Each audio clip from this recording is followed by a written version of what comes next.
নমস্কার, আমি doctor Naren Pandey, allergy asthma সেন্টারের পক্ষ থেকে। আজকে আমরা যে আলোচনা করতে যাচ্ছি সেটা সন্ধ্যা হলেই শুকনো কাশি চালু হয়। তার আগে আপনাদেরকে ধন্যবাদ জানাই, আপনারা যে এত সাবস্ক্রাইব করছেন, লাইক করছেন, ভিউজ করছেন, কমেন্ট দিচ্ছেন তার জন্যে।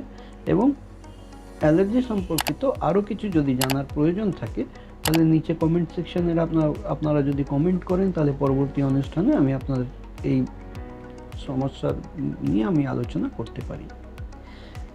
এবার প্রসঙ্গে চলে আসি যে সন্ধ্যা হলে পরেই শুকনো কাশি চালু হয়ে যায়, কুক কুক করে কাশি ওঠে, কোনো কফ বেরোয় না। এই জিনিসটা হওয়ার দুটো কারণ হতে পারে। একটা তো অ্যালার্জি তো অলরেডি আছেই, অ্যালার্জির সমস্যা তো রয়েইছে, তার সাথে সাথে আরও একটা পোস্ট নেজাল ড্রিপ হওয়ার কথা হয়। আমাদের যে নর্মাল কফ বেরিয়ে আসে নাক থেকে, আমরা যদি স্বাভাবিক নর্মাল মানুষ নাকের মধ্যে হাত দিই দেখব সেটা ভেজা আছে। ভেজা থাকার মানে একটা নর্মাল কফ সৃষ্টি হচ্ছে এবং রিঅ্যাবজর্ব হয়ে যাচ্ছে। ওই যখনই ইন্টারনাল একটা ইনফ্ল্যামেশনের জন্য অবস্ট্রাকশন হয়, সেই অবস্ট্রাকশনের ক্ষেত্রে ওই কফটা আবার রিঅ্যাবজর্ব হতে পারে না, বুকে এসে ওটা কিচকিচানি চালু করে বলেই শুকনো কাশিটা হয়। তবে সন্ধ্যের পরেই হবে কেন, এটা একটা প্রশ্ন। সন্ধ্যের পরে হওয়ার কারণটা হচ্ছে যে আমরা যেরকম নিঃশ্বাস প্রশ্বাস নিই আর ছাড়ি, ঠিক সেই রকমই বিভিন্ন গাছগাছরা যে আমাদের অ্যাটমসফিয়ারে আছে তারাও সেই ফনা অ্যান্ড ফ্লোরা, তারা নিঃশ্বাস নেয় আর ছাড়ে। সারা রাত তারা কার্বন ডাইঅক্সাইড ছাড়ে, সারা দিন তারা অক্সিজেন ছাড়ে। এই যে রেসপিরেটরি প্যাটার্নটা আবার লিঙ্কড আছে সানরাইজ আর সানসেটের সাথে। সূর্যের উদয় যখন হবে তখনই ফটোসিনথেসিস স্টার্ট হবে, আর এই রেসপিরেটরি প্যাটার্ন পুরো আপসাইড ডাউন, উপর নিচ হয়ে যাবে। উপর নিচ যখনই হবে তখন যত আনবাউন্ড পলেন্স ওখানে অ্যাটাচ ছিল সেগুলো পুরোপুরি অ্যাটমসফিয়ারে ডিসপার্স হয়ে গেল। অ্যাটমসফিয়ারে যখন ডিসপার্স হলো তো আমরা নিঃশ্বাস নিলাম, নিঃশ্বাস প্রশ্বাসের সাথে এই পলেনগুলো নিঃশ্বাসের সাথে লাঙ্গে পৌঁছালো। লাং এমন একটি অর্গান যেটা ডাইরেক্টলি, লাঙ্গে এমন অর্গান আছে যেটা ডাইরেক্টলি অ্যাটমসফিয়ারে এক্সপোজড আছে। আমরা যা বাতাস নিঃশ্বাস নিচ্ছি তার মধ্যে যত পলেন্স বা পলিউটেন্ট আছে সমস্তটাই কিন্তু লাঙ্গে গিয়ে পৌঁছাচ্ছে। আর লাং এক্সপোজড আছে ডাইরেক্টলি অ্যাটমসফিয়ারে। এই পলেনগুলোর ভেতরে লাঙ্গে গিয়ে লাঙ্গের নিচেই বসে আছে মাস্ট সেল, যেটা রিসেপ্টর সেল। ওই রিসেপ্টর সেল রিসিভ করে এই পলেনগুলোকে।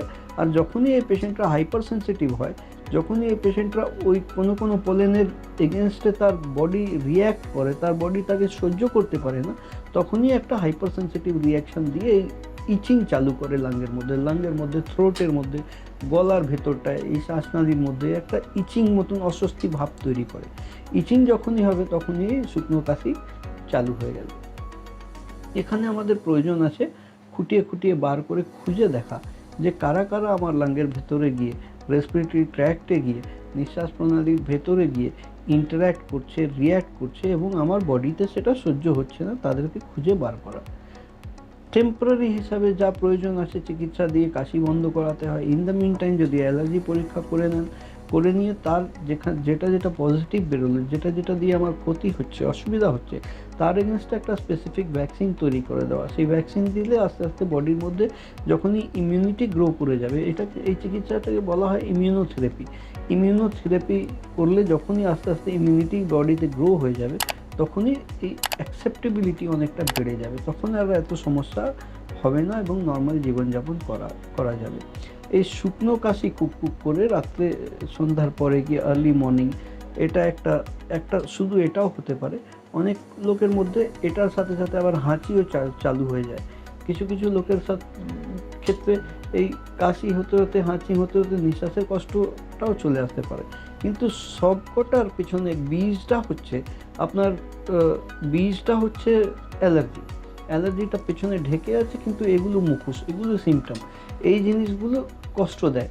তো এই ভিত যেটা আছে অ্যালার্জি, সেটাকেই খুঁজে বার করে তাকে নেস্তেনাবুদ বা নির্মূল করার লক্ষ্যটা আমাদের রাখতে হবে, তাহলেই জীবনযাপন একদম নর্মাল রাখা যায়। বেশি আরও কিছু জানতে হলে বা আমাদের সেন্টারে এসে অ্যাপয়েন্টমেন্ট নিতে গেলে আমাদের এখানে অ্যালার্জি পরীক্ষা এবং এই ইমিউনোথেরাপি ট্রিটমেন্টটা হয়। এই সমস্ত চিকিৎসা পরিষেবা নিতে গেলে নিচে ডেসক্রিপশন বক্সে সমস্ত ডিটেলস দেওয়া আছে, ওর মারফতে আপনারা অ্যাপয়েন্টমেন্ট করে অনায়াসেই এসে পরিষেবা নিতে পারেন। আপনাদের আবারও ধন্যবাদ জানাই। একটু এইভাবেই লাইক সাবস্ক্রাইব আপনাদের ভালোবাসা দিয়ে থাকবেন।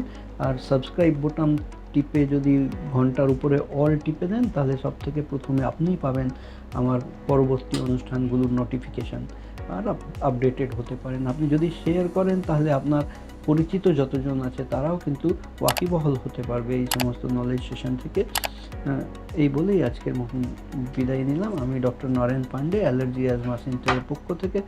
সুস্থ থাকুন, ভালো থাকুন, খুব খুশি থাকুন।